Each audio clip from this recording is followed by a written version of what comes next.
تو ایسا کرنا اس میں جائز ہے، کوئی گناہ کی بات نہیں ہے، اور نماز کے اندر کوئی خرابی نہیں آئے گی، نماز ہو جائے گی۔ ایک اور مسئلہ، نماز کے اندر ایک رکعت میں ایک سے زائد صورتیں پڑھنا فرض نماز ہے یا نفل نماز ہے یا سنت نماز ہے؟ کسی نمازی نے ایک رکعت کے اندر علم ترى کا سورہ بھی پڑھا، لإلاف قریش بھی پڑھی، ارأیت الذی بھی پڑھی، تو کیا اس کے لیے ایسا پڑھنا جائز ہے؟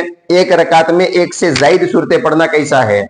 تو اگر فرض نماز ہے تو ایسا کرنا مکروہ تنزیہی ہے، نماز تو بہرحال ہو جائے گی، لیکن خلاف اولا ہے، فرض نماز کے اندر ایک رکعت میں ایک ہی صورت پڑھنی چاہیے۔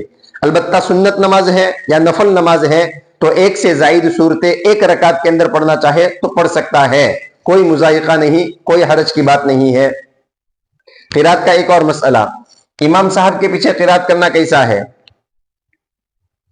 تو امام صاحب کے پیچھے قرات کرنا جائز نہیں ہے، بلکہ قرآن کریم میں ہے وَإِذَا قُرِئَ الْقُرْآنُ فَاسْتَمِعُوا لَهُ، جب قرآن پڑھا جائے تو دھیان سے غور و فکر کے ساتھ اس کو سنا جائے۔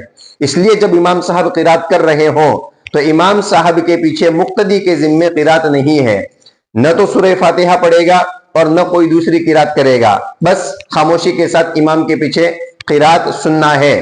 البتہ قرات کے علاوہ دوسرے اذکار ہیں، رکوع کی تسبیح ہے، سجدے کی تسبیح ہے، التحیات وغیرہ ہے، یہ امام صاحب بھی پڑھیں گے اور پیچھے مقتدی حضرات بھی پڑھیں گے۔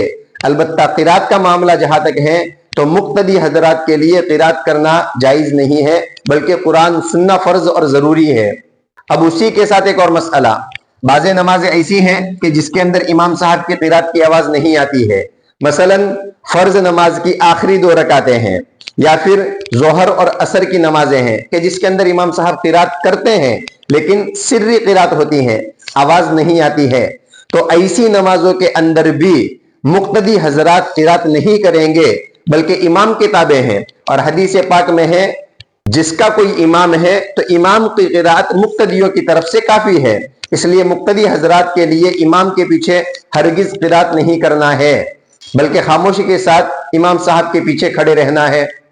ایک اور مسئلہ، فرض کی 2 رکعت میں ایک ہی سورت کی تلاوت کرنا، مثلا کوئی شخص فرض کی پہلی رکعت کے اندر ارأیت الذی پڑھتا ہے اور دوسری رکعت میں وہی سورت ریپیٹ کرتا ہے اور وہی سورت دوسری رکعت میں بھی پڑھتا ہے، تو کیا نمازی کے لیے ایسا کرنا جائز ہے یا نہیں ہے؟ تو فرض نماز کے اندر جان بوجھ کر ایسا کرنا یہ مکروہ تنزیہی ہے، بچنا چاہیے اور دوسری سورت پڑھنی چاہیے۔ لیکن اگر کسی نے دونوں رکعتوں میں ایک ہی سورت فرض نماز کے اندر پڑھ دی تو نماز ہو جائے گی۔ البتہ سنت نماز ہے یا نفل نماز ہے تو اس کے اندر دونوں رکعتوں کے اندر ایک ہی سورت پڑھنا جائز ہے، نماز میں کوئی کراہت نہ آئے گی اور نماز ہو جائے گی۔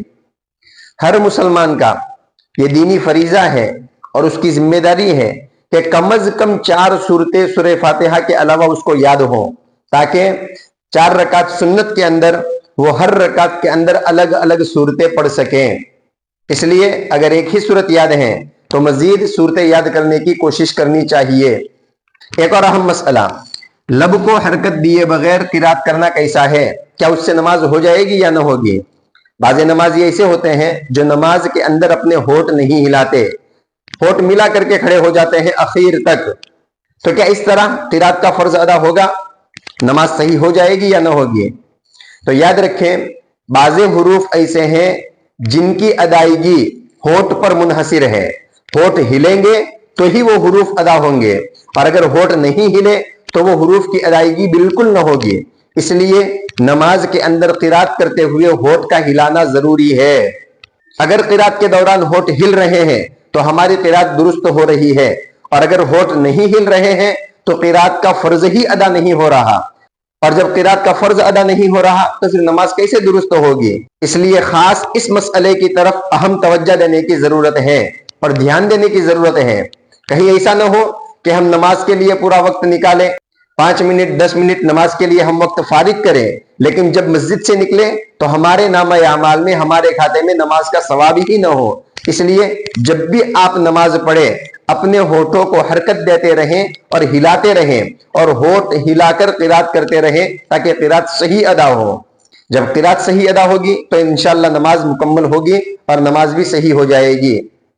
تو یہ چند قرات کے مسائل تھے، میں نے اپنی استطاعت کے مطابق آپ کے سامنے رکھے ہیں۔ امید ہے اللہ تبارک و تعالیٰ کی ذات سے انشاءاللہ آپ کو سمجھ میں آ گئے ہوں گے۔